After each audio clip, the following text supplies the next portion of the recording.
והמחבלים הביאו כיסא מהפינת אוכל. היה מחבל חמוש כל הזמן איתנו בממ"ד, והשאר מסתובבים בבית. אחד מהם רואה על השיש בננות, אומר לי, אפשר לאכול אחת?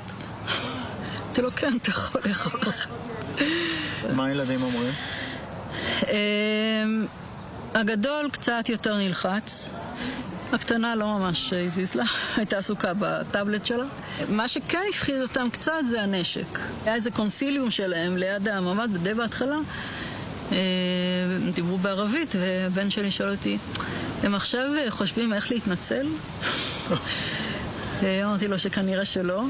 הם היו אצלי בערך שעתיים. בסוף השעתיים האלה, אחד מהם סוגר לדלת הממ"ד, והם יוצאים. זהו. וזהו.